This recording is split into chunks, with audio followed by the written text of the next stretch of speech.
This paperboy went missing for 24 years until one day, his mom received a mysterious package. 12-year-old Johnny Gosch woke up early one morning to deliver newspapers to his neighborhood in West Des Moines, Iowa. A few minutes into his route, a strange man with dark hair and a mustache stopped him to ask for directions. He was freaked out and began to walk away, but when he turned his back, the strange man was still following him and he kidnapped Johnny. A few hours later, Johnny's parents received a call from a neighbor who hadn't yet received their mail. And when they went to go look for him, all they found was a wagon full of newspapers. The police assumed that Johnny ran away, but the boy was missing for 24 years until one day, his mom received a mysterious package. Before I say what's in it, click the link in my bio and get Curiosity Stream. This was from one of their many documentaries and you can get your first year for $15. She opened the package and inside were photos of Johnny and other boys being tied up and abused. Here are 3 things that you may not have known about the Watts family case. Bella and Cece were not allowed to be cremated after their deaths. This is because their body had been in the crude oil for so long that they were actually flammable, and if they attempted a cremation it would have blown up the entire building. Because they had been in the oil for so long, they had to be laid to rest in bigger coffins which were sealed to prevent gases from leaking out. This also meant that their grandparents weren't allowed to see them post-mortem and they didn't get that chance to say goodbye to them one last time. In letters wrote to author Sherilyn Cadle, Chris confesses that he had attempted to murder his daughters twice. His first attempt being on the morning of August 13th before he murdered Shanann. This is part of the letter that you can pause to read. If you're familiar with the case, you may remember that Shanann was pregnant at the time of her murder with her 3rd child and first son, Nico. When Shanann's body was recovered from the shallow grave that she was in, it was found that she had given birth to her son after her uterus had expelled the fetus. This happened due to the nature of her horrific murder. If you would like to know more about the case, I have posted a deep dive over on my YouTube channel.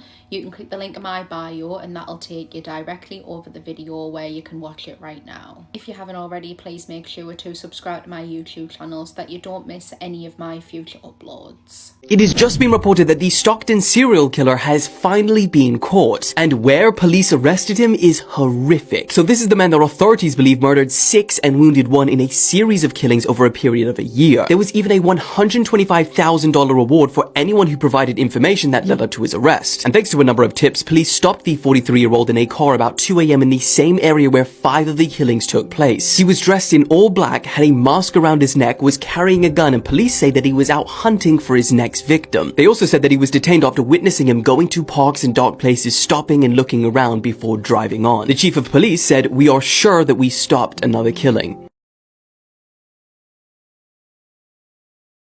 The world's most dangerous serial killer iceberg. This picture contains a list of serial killers from the least disturbing to the most. With all of this talk going on about Jeffrey Dahmer, I thought it would be interesting to go over a couple serial killer cases that the media didn't even want you to see. As always, the disturbing details are posted in the Discord in the bio. This is Dennis Nilsen, or also known as the Kindly Killer. The first victim of Dennis was a 14-year-old boy named Stephen Holmes, who he met at a local pub. He invited Stephen to his new house and he wanted to drink together in order to celebrate the new year. The two eventually drank themselves to sleep, but when Dennis woke up in the morning, he realized that Stephen was still sleeping. Fearing that Stephen would leave him, he strangled him and then drowned him in a bucket that was in the kitchen. He then took his camera out and started taking pictures of the boy, and the most disturbing part about this is he would set the boy's body up to watch television with him. Then once the show was finished, he would take the boy, wrap him back up in the plastic bags, and stick him under the floorboard. Eventually, once the body started to decompose, he would then boil the hands, head, and feet, and everything else he would flush down the toilet. Dennis ended up murdering at least 12 people within a span of 5 years. If you want to see some more disturbing details about this case, click the link in the bio to join the Discord, and make sure to like and follow for part 2 tomorrow. If you're in Pittsburgh and you hear a mysterious recording of a baby crying or a child calling for help, lock your door. I have like 5 minutes to do my makeup. So more and more people in Pittsburgh are complaining about hearing babies crying outside of their windows at night, as was the case with Olivia Bennington last week. Her sister claimed that Olivia would wake up every night at 3 a.m. claiming that there was a baby wailing outside of her window. But her sister never heard anything and honestly felt like Olivia was going crazy. Then one day, Olivia's sister came home to find Olivia packing an overnight bag. Olivia said she had to leave. There was something outside of her window tormenting her. If it wasn't a baby, then she had no idea what it was, but it felt like it was something evil. Olivia couldn't stop her sister from leaving. And she's the 5th person this month to go missing after having similar complaints. 6 women have been found dead within 100 miles of the Portland, Oregon area over the last 3 months. And now residents are concerned that there may be a serial killer on the loose. These women all either lived in or often visited the Portland area. And while at this time it's unclear if their deaths are connected, investigators are looking into all possible connections. The first victim found was 22-year-old Kristen Smith. So far, according to the medical examiner, her cause and manner of death are yet to be determined. On April 8th, Joanna Speaks was found in an abandoned property about 22 miles north of Portland. She died by blunt injuries to the neck and head, and it is believed that her body was moved to the location where it was found. On April 24th, Charity Perry's body was found, and investigators said that there was an investigation into her suspicious death. That same day, another body was found, and this victim is yet to be identified. She was found in southeast Portland's Lentz neighborhood, and authorities are asking for the public's help in identifying her. It is believed she may be Native American or Native Alaskan and between the ages of 25 and 40. 6 days later, on April 30th, Bridget Webster was found. She was from Milwaukee and would visit the Portland area often. Her cause and manner of death have also been yet to be released. Investigators are looking into if all of these suspicious deaths may or may not be connected, and residents are very concerned that there may be a serial killer on the loose. These are scary cartoon truths that would terrify you, part 10. Okay, so Hello Kitty was created back in the 1970s by a Chinese woman whose daughter had cancer. The doctors told the mother there was nothing she could do, and her daughter will die. The mother then went to every church and prayed for her daughter, but none of it worked. The mother then became very desperate and turned to devil worshipping and satanic rituals. She then made a pact with the devil himself. But if the devil cured her daughter's cancer, he wanted one thing in return. He wanted her to create a cartoon character to appeal to children all over the world and to trick people into worshipping the devil. And when her daughter recovered from cancer, she kept her promise and created Hello Kitty. Hello Kitty has no mouth because her daughter had mouth cancer. Her pointy ears represent the devil's horns. The word kitty means demon in Chinese, so Hello Kitty actually means hello demon. This woman's blood was so toxic that it made several nurses become ill and pass out. This was 31-year-old Gloria Ramirez, and she was suffering from late-stage cervical cancer. The night of February 19th, 1994, she arrived at the hospital as she was having heart palpitations. When the doctors tried to sedate her, they noticed an oily sheen covering her body from her blood, and when they withdrew the blood, they noticed a garlic ammonia-like odor. For whatever reason, the blood made nurses pass out one by one, and those who didn't pass out suffered from headaches, muscle spasms, and shortness of breath. This was not just some placebo effect. This was so serious that by the end of all of this, 23 nurses had become ill and 5 of those had to be hospitalized. Not long after, Gloria was pronounced dead. They actually investigated on her body for over 2 months. However, they did have some theories, but no one truly knows what happened that day. If you're thinking about ignoring your gut instinct, don't. Here are 3 reasons why you should trust it. Anonymous said that he used to pick up hitchhikers in the 80s and early 90s. He said that he was into Jesus and wanted to do good deeds. One day he saw 2 women that looked rough hitchhiking on the side of I-295 in Jacksonville, Florida. Based on their appearance, he said that he thought that they were leaving an abusive situation or something. He pulled over to pick them up. As they walked up to his van, he said that they exchanged creepy looks. It was a sort of, "are we gonna do this?" expression. He got bad vibes and drove off right as they were reaching for his door. He said that he felt bad later and beat himself up for it. What if they really needed help? He asked himself. A few days later, he saw sketches of them on the news. It was Eileen Wuornos, the serial killer from the movie Monster, and her girlfriend. The guy who picked them up after Anonymous drove off was murdered and dumped in a swamp. Ashley said that every time one of her students showed up to class, she got an overwhelmingly bad feeling. So much so that she refused to be alone on the nights that he had her class. Security thought that Ashley was insane when she would ask them to walk her out to her car every night. The following semester, that student was arrested and convicted for murdering his girlfriend. He was sentenced to life. BuzzFeed user Moss1987 said that she was pregnant with her now daughter and was getting into the left turning lane in her car. Another car abruptly cut her off in the front. Normally, she said that she would have been a little bit more aggressive, but she got this feeling that she should just let it go. They were at the red light, and a car turning left in the opposite direction slammed into the car in front of her that cut her off. It could have been the car that her and her unborn baby were in.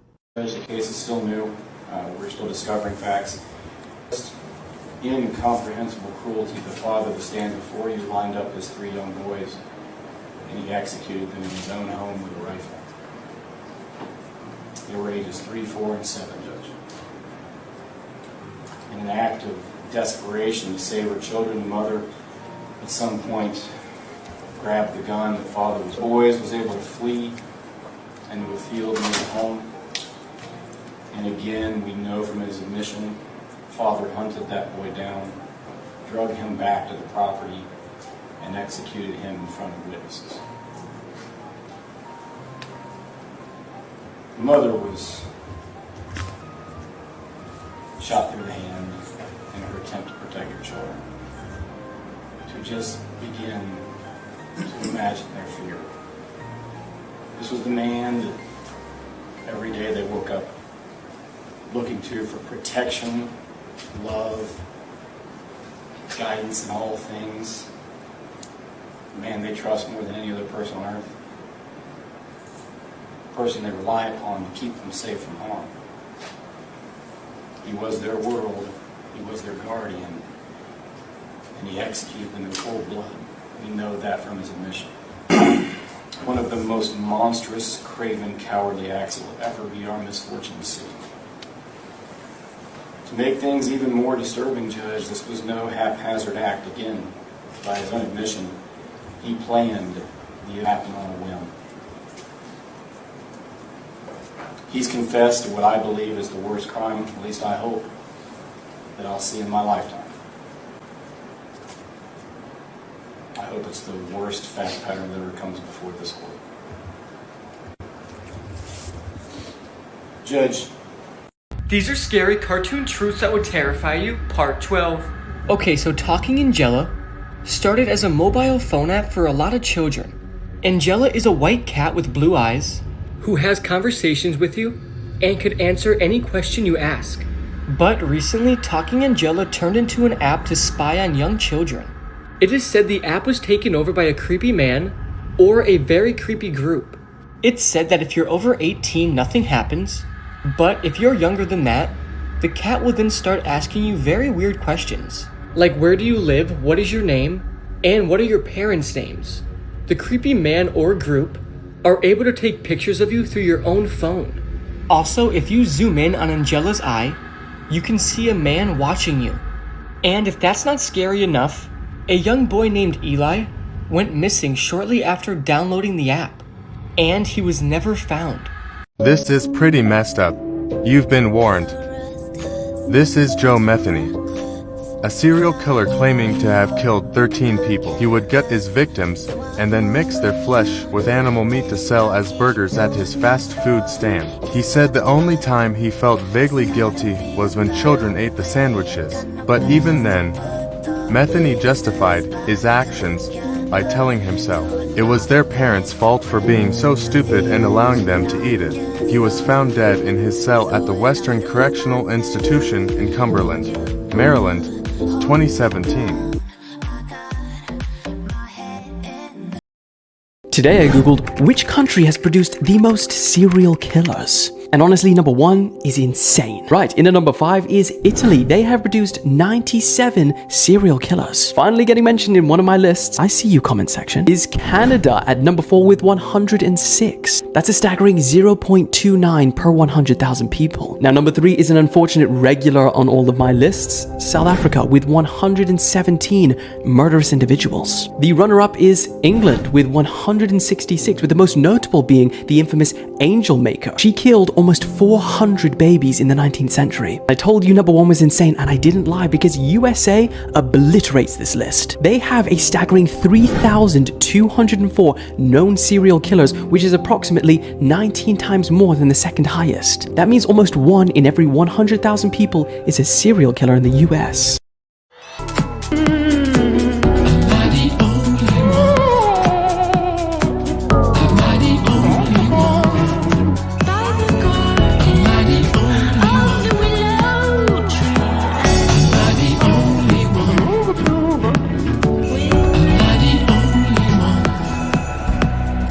This man was the most cold-hearted killer ever.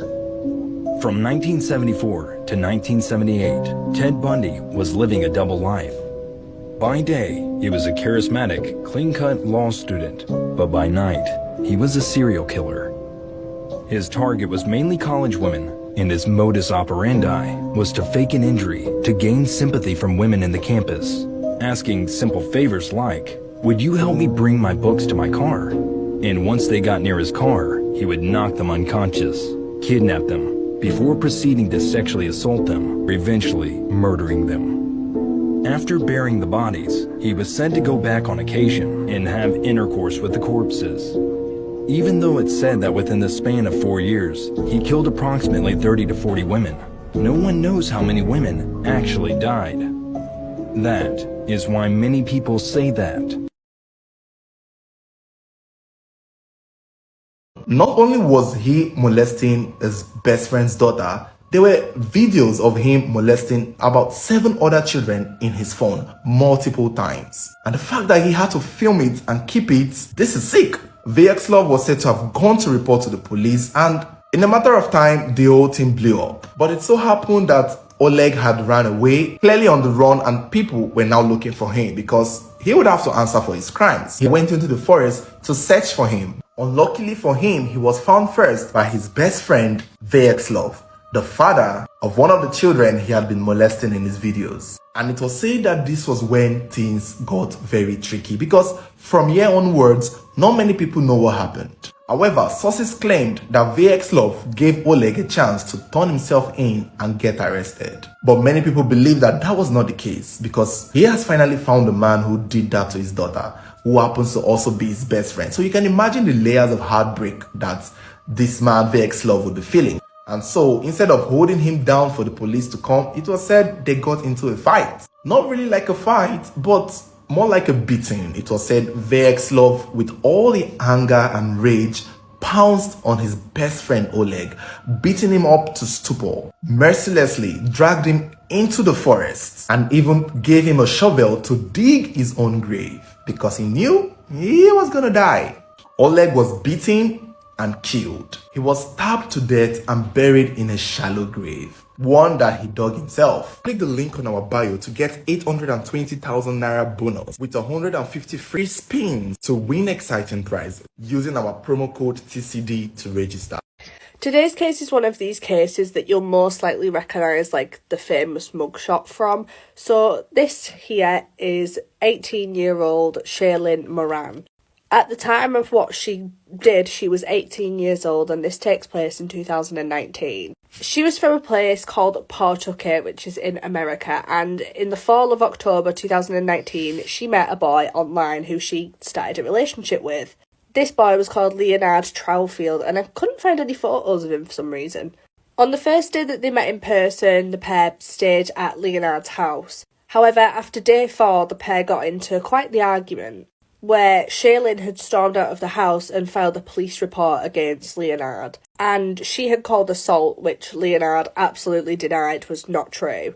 The pair were then given a no-contact order. And the reason why I'm kind of leaning to believe Leonard is, I'll tell you why. So obviously when you're given a no-contact order, you cannot contact that person. But this didn't bother Shailene. She was sending death threats to absolutely all of his family, including his dog.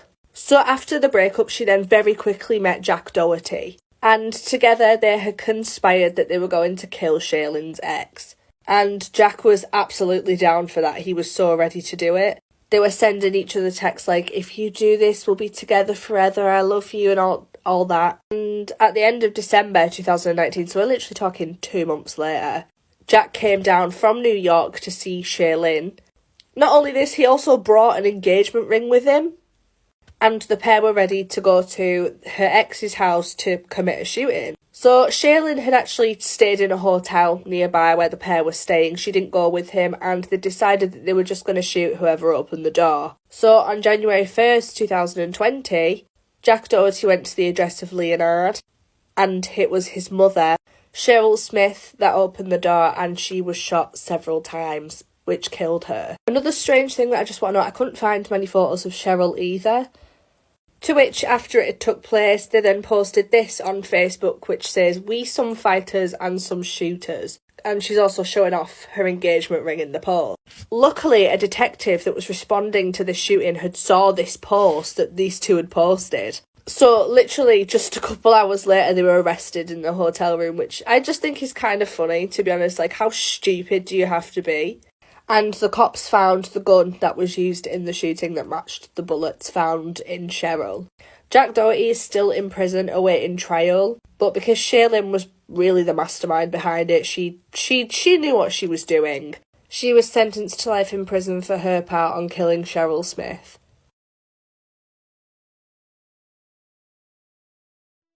This televangelist's bodyguard killed his entire family. So have you ever heard of Chris Coleman? Chris grew up in a very religious household. His family was evangelical Christian, and they spent a lot of time going to Christian conferences, and that included the Conference for Joyce Meyer. Chris met Sherry Weiss when he was in the military in 1997. Chris and Sherry hit it off immediately, but he didn't tell his family that he was dating Sherry, and this was probably due to the fact that she was actually a Catholic. But very suddenly, Chris called his family and told him that he and Sherry had actually got married and that Sherry was pregnant. Sherry and Chris would have 2 children together, Garrett and Gavin. Overall, they seemed like a very happy couple. When Chris got out of the military, he was looking for a stable job to help provide for his family, and that's when he was invited to become a security guard for Joyce Meyer. For those of you who don't know, Joyce Meyer is a minister that travels across the entire world. Chris was able to make a pretty good living, and they settled in Columbia, Illinois, which was right across the river from St. Louis, and that way he was close to his job as Joyce Meyer Ministries is based in St. Louis. But everything was not as it seemed. Chris's parents said that Chris immediately regretted marrying Sherry. They also implied that Chris and Sherry got married because she was pregnant, and in the Christian religion, premarital sex is something that is very frowned upon, as is having a baby out of wedlock. And anytime you do get pregnant out of wedlock, it is highly encouraged you get married. Chris was not nice to Sherry, and this was probably due to the fact that he was actually looking to divorce Sherry, but he was worried that if he divorced her, he would lose his job at Joyce Meyer Ministries.